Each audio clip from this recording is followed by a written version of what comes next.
E eu sempre comento assim, hoje Deus tem feito uma obra muito grande aqui em Santarém.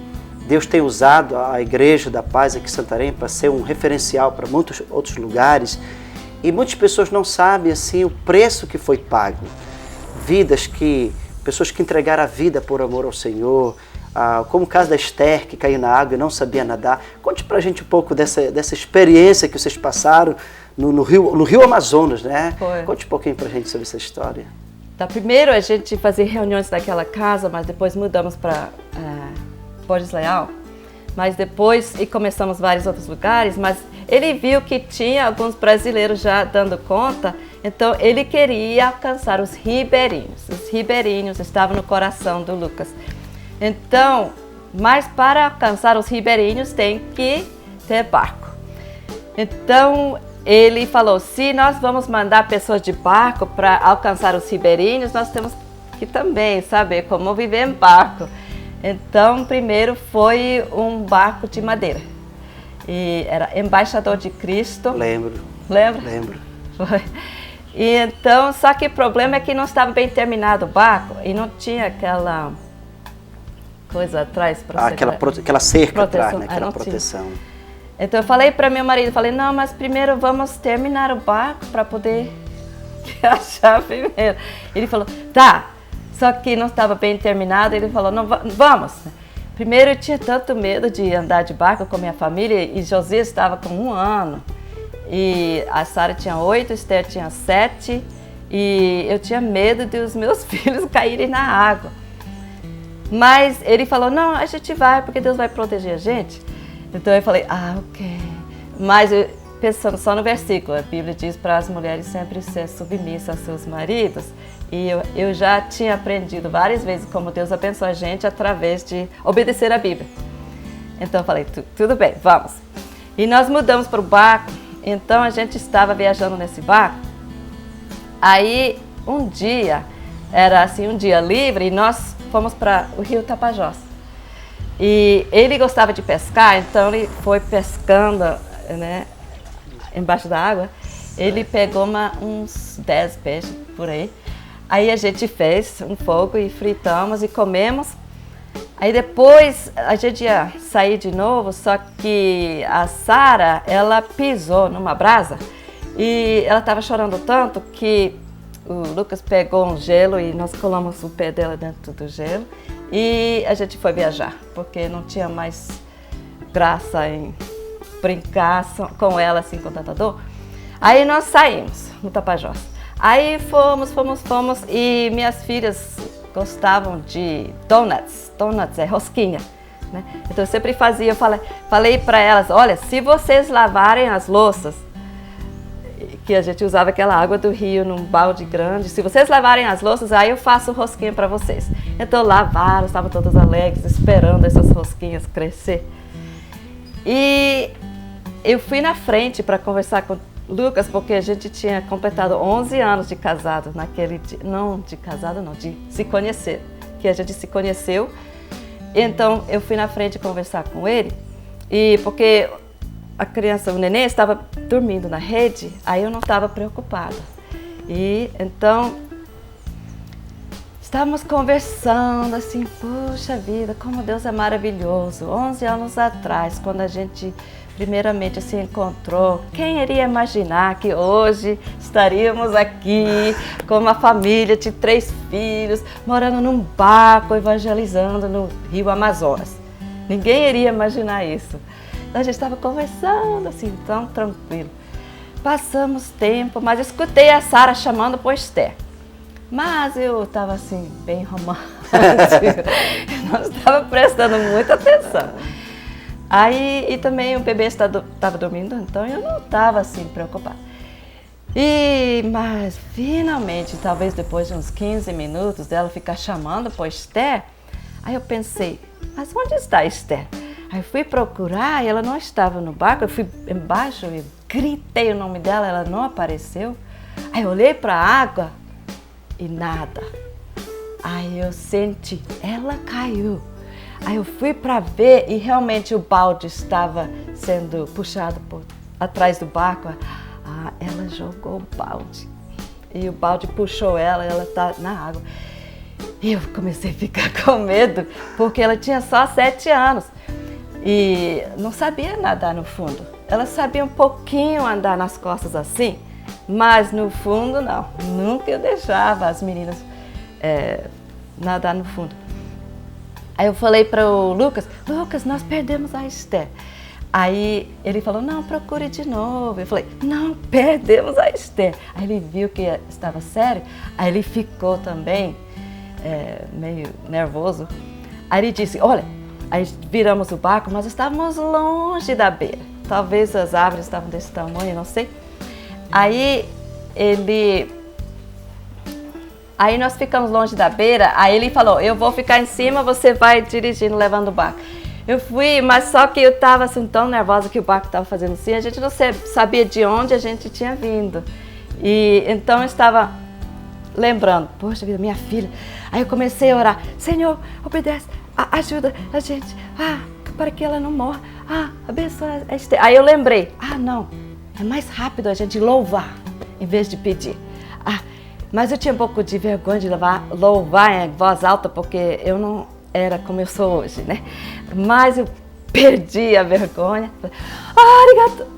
Obrigado, Jesus, obrigado, Jesus. O Senhor é maravilhoso, tão maravilhoso, eu te amo, com a voz bem alta. Aí a Sara chorando pela irmã dela. Mas eu não podia chorar, porque eu tinha que procurar. Mas sabe, quando as ondas têm aquela coisa, como que chama? White caps, quando quebra, a onda quebra, sim, né? Aí você vê aquela coisa assim, como espuma, né? Uhum. Aí eu pensava que era ela, mas não era. Era só aquela onda, aquela espuma de novo. Aí nós fomos. Eu não sei quanto tempo levou, talvez 1 hora, 2 horas, a gente não sabe, mas realmente estava perto de 4 horas. E a gente sabia que às 6 horas fica escuro e não pode ver nada. Então, mas até aquela hora, a gente não estava mais procurando uma criança viva, mas uma criança morta com aquele maiô azul. E ela não tinha mais nada, só o maiô azul. Aí eu vi uma visão, eu creio que veio de Deus, e eu vi Jesus segurando minha filha assim no colo. Aí eu pensei, realmente ela está com Jesus. Aí eu queria chorar, mas eu não podia chorar, porque tinha que ficar olhando assim. Mas eu senti, sabe, além de sentir aquela tristeza enorme, mas eu senti um privilégio tão grande de poder dar um presente maravilhoso para Jesus. Eu vi segurando minha filha. Pensei, mas, poxa vida, eu queria sempre dar um presente para Jesus, agora eu dei. Aí foi isso que me consolou. Aí nós fomos, mas só procurando uma criança boiando na água, por acaso, né? E nós fomos, aí depois, vamos dizer, 2 horas eu não sei, porque a gente não estava olhando o relógio, mas não tinha mais esperança de vida para ela, não. Então, aí eu vi, lá na frente eu vi uma mãozinha assim. Mas primeiro eu queria voltar para trás. O Lucas dizia, não, vamos seguir em frente. Eu pensei, o Lucas está errado, mas tem que obedecer meu marido. E graças a Deus nós obedecemos. Eu não reclamei, obedeci. E nós fomos em frente. E foi graças a Deus, depois de uns 2 ou 3 minutos, que eu vi uma mãozinha ainda mexendo. Olhei. Só que a onda subiu, aí não vi nada. Aí desceu de novo e vi 2 mãozinhas fazendo assim. Lucas, eu acho que tá vendo ela. Ele disse, eu também. Eu vi. Aí ele desceu lá de cima, né? E desceu, ele pegou a salva-vidas, jogou para ela, puxamos ela para o barco e ela estava completamente vermelha do sol, mas não cansada. E ela pulava. Eu pensei, como que ela está pulando? Mas primeiro eu olhei para ela, é ela mesma? Eu não acreditava que era minha filha viva, porque realmente eu já tinha perdido ela no meu coração. Depois de muito tempo. Né? Depois de umas 2 horas já morta, a gente já está meio pensando. Eu não acreditava. Aí eu falei, Esther, você não está cansada não? Não estou cansada. Pulando. Aí eu falei, o que aconteceu? E ela disse, papai me perdoe, por favor. O quê? É porque eu joguei o balde, eu desobedeci. Aí eu pensei que não tinha problema essa vez de desobedecer, porque estava ajudando a Sara, porque o cachorro estava tomando a água dela. Então ela queria outra água para o cachorro. Eu fui pegar, só que eu fui puxado para a água. Aí eu comecei a chamar papai, mas só que o papai não me ouviu por causa do motor. Fazia muito barulho e o barco foi embora, foi desaparecendo até que desapareceu. Aí eu senti muito medo. E ela falou, aí eu comecei a chamar por Jesus. Falava assim, Jesus. Aí escutei uma voz. Aí eu olhei para ver quem estava comigo e não vi ninguém, mas foi Jesus que estava comigo. Aí ele falou para mim, não preocupar, porque eu ia ver minha família de novo. Eu não sabia como, mas eu fiquei alegre. E sabe que eu não tinha mais medo. Aí ela ficou andando, cantando para Jesus nessa época. E ela ficou muito tempo querendo chegar na beira, mas era impossível. Mas ela tinha essa ideia de chegar lá e correr atrás do barco. Mas, finalmente, ela viu, o barco estava bem perto dela e nós puxamos e ela quase não acreditava. Aí eu lembrei da visão que Deus me deu, né? Eu vi ela nos braços de Jesus. Eu pensei que ela estivesse no céu, mas realmente Jesus veio para a água, para ficar perto dela. Sabe por quê? Ela não morreu. É verdade. Segundo lugar, ela não cansou. Ela dormiu na hora certa, levantou na hora certa, toda animada. Estava com muita fome. Ela comeu muitas rosquinhas, mas a terceira coisa é que ela não teve trauma. Nunca ela teve trauma. E até hoje ela lembra dessa experiência com muita alegria, porque ela se sente tão perto de Jesus. É verdade. Então aquilo, a gente começou a orar, nós, né? Orou como família, mas eu não consegui orar. Aí que eu comecei a chorar. Eu falei, Lucas, ore. Só que ele chorou também. Aí, Esther, por que estão chorando? Porque estamos tão felizes, não tristes. Então, realmente, Deus cuidou dela. E até hoje a gente está feliz porque ela está sendo minha missionária. Amém. Ela lembra com muita alegria. Nós lembramos isso como um desafio, né? Que realmente Deus protegeu, Deus guardou, Deus devolveu de novo a Esther para vocês, né, para ter alegria. E todos os filhos passaram por cada coisa, mas Deus está conosco. Que testemunho precioso que a pastora Cristina está compartilhando conosco. Nós vamos para o intervalo, mas não saia daí, porque ainda tem muita coisa preciosa que ela vai falar sobre a história da nossa igreja, sobre a sua família. Tem muitas coisas tão preciosas que eu creio que vai edificar e abençoar a sua vida. Nós vamos para o intervalo e voltamos logo.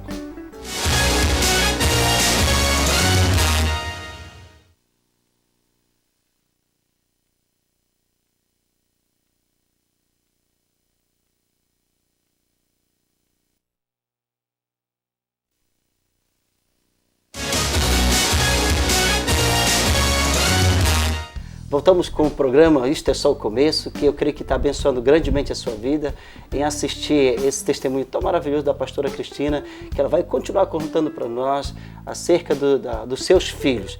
Pastora Cristina, fale para a gente um pouco acerca dos seus filhos. Seus filhos são brasileiros, são americanos?